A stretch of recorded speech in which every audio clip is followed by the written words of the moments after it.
Municipal ఎన్నికలు Bharatiya Janata party తీసుకుంది అనేటువంటిది మాత్రం మీకు తెలియజేస్తున్నాను.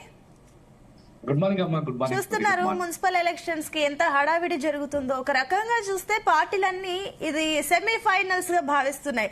ఇంకో 2 సంవత్సరాల్లో అటు అసెంబ్లీ ఎలక్షన్స్ మళ్ళీ రాబోతున్నాయి కాబట్టి ఇది సెమీఫైనల్స్ గా భావిస్తున్నాయి. చాలా ప్రతిష్టాత్మకంగా తీసుకుంటున్నారు. అటు ఆల్రెడీ సీఎం రేవంత్ రెడ్డి అయితే అటు మినిస్టర్స్ ని కూడా అలర్ట్ చేశారు. ఒక రకంగా చెప్పాలంటే మినిస్టర్స్ పదవులు కూడా వీటిపైన డిపెండ్ అయినాయి అని ఒక రకంగా మాట కూడా చర్చ కూడా సాగుతుంది. కాబట్టి ఇంకోవైపు అటు బీజేపీ నుంచి వచ్చేసి స్టార్ క్యాంపెయినర్లు అందరూ కూడా దిగుతున్నారు. సో ఈ చూస్తుంటే మున్సిపల్ ఎలక్షన్స్ ఇంత హడావిడి జరుగుతుంటే ఏంటి, ఏ రకంగా ఉండొచ్చు, ఏ పార్టీస్ కి కలిసి వచ్చే ఛాన్సెస్ ఉన్నాయి ఈసారి?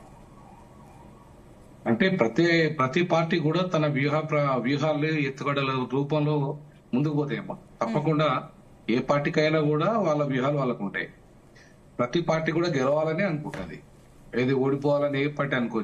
చివరికి కొత్తగా రిజిస్టర్డ్ అయిన పార్టీలు కూడా ఏదో ప్రయత్నం చేస్తూనే ఉంటాయి. ఒక ఈవెన్ మల్లన్న లాంటి వాళ్ళు కానీ, మా లాంటి వాళ్ళు కానీ, ఇట్లాంటి వాళ్ళు కూడా ఏదో ఒక ప్రయత్నం అయితే చేస్తారు, మేము కూడా అడుగులు వేయాలని చెప్పేసి. కాకపోతే వాళ్ళ ఈ అధికార పార్టీకి సంబంధించి ఏదైతే ఉందో, అధికార పార్టీ అయితే స్వీప్ 80% మేము చేస్తామనేది ఉత్త అబద్ధం. 80% సర్వేలు మాకు అనుకూలంగా ఉన్నాయి అన్నది మాత్రం అబద్ధం.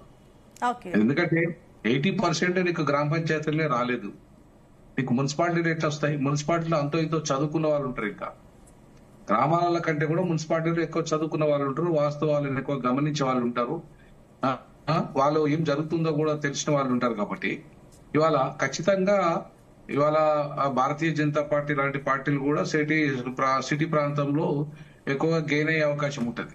ఎందుకంటే భారతీయ జనతా పార్టీ గతంలో కూడా సిటీ ప్రాంతంలో ముఖ్యంగా భారతీయ జనతా పార్టీ 55 దాకా గెలిచినట్టుంది గతంలో కూడా.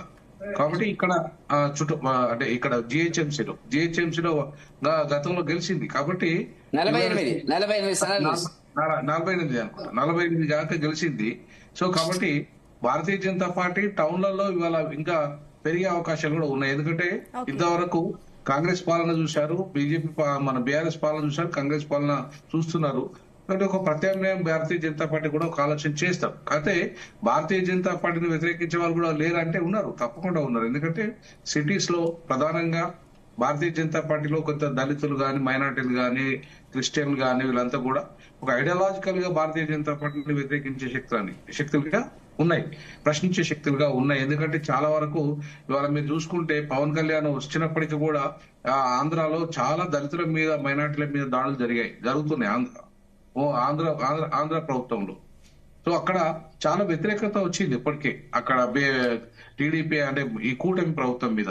చాలా ఈవెన్ పవన్ కళ్యాణ్ సొంత కాన్స్టిట్యున్సీలో ఇప్పటికే 5-6 దళితులను చంపేశారు, అయినా కూడా పవన్ కళ్యాణ్ నోరెత్తలేదు.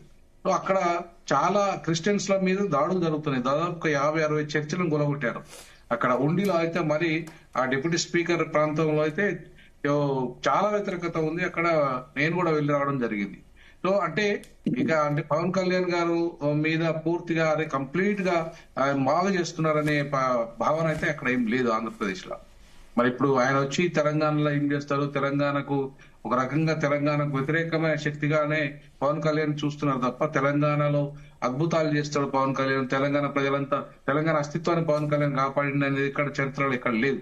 సో కాబట్టి పవన్ కళ్యాణ్ ఇంపాక్ట్ అంత పెద్దగా ఉంటుందని నేను అనుకోను. ఎందుకంటే ఒక సినిమా యాక్టర్ గా ఆయనకుంటే ఉండొచ్చు కాక, లేకపోతే ఒక హిందుత్వ ఎజెండాతో ఆయన ముందుకు పోతుంటే పోవచ్చు కాక. బట్ వాస్తవానికి వస్తే మాత్రం పవన్ కళ్యాణ్ అంత ఇమేజ్ ఆంధ్రలో బాగా బలహీనమైంది. ఇక్కడ తెలంగాణ ఆయన ప్రభావం పెద్దగా చూపించే అవకాశం లేదు.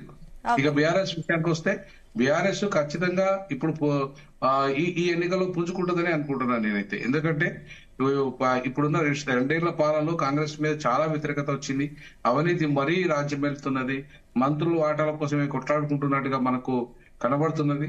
ఖచ్చితంగా బీఆర్ఎస్ తెలంగాణ అస్తిత్వ పార్టీగా తెలంగాణలో బీఆర్ఎస్ ఉంటేనే అంతో ఇంతో తెలంగాణ అభివృద్ధి చెందుతుంది, లేదంటే తెలంగాణ అస్తిత్వం ముందుకు పోతుందనే విషయంలో ప్రజలు చాలా వరకు ఆలోచిస్తున్నట్టే కనబడుతుంది. సోషల్ మీడియాలో మనం బాగా చూస్తున్నాం. ఈ క్రమంలో 80% మా వైపే సర్వేలు ఉన్నాయని చెప్పేసి రేవంత్ రెడ్డి గారు అనడం కరెక్ట్ కాదు. చరణ్ కౌశిక్ గారు చెప్తున్నట్టుగా ఖచ్చితంగా అధికార పార్టీకి అనుకూలత ఉంటది.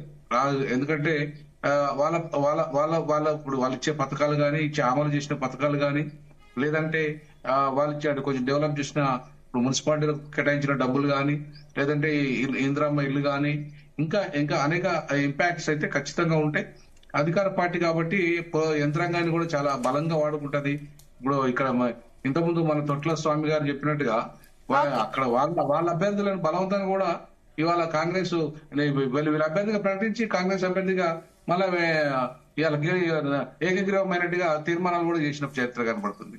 సో ఈ క్రమంలో ఖచ్చితంగా బీఆర్ఎస్ కూడా ఈ ఎన్నికల్లో ప్రభావం చూపే అవకాశం ఉంది. సో ఓవరాల్ గా మిగతా చిన్న చిన్న పార్టీలు ఏవైతే ఇప్పుడు మేము తెలంగాణ రాజకీయ కూటమిగా ఏర్పడ్డాం, దాదాపు 300 మున్సిపాలిటీలలో మా వాళ్ళంతా పోటీ చేస్తున్నారు. 10 పార్టీలు మేము కూటమిగా ఏర్పడ్డాం.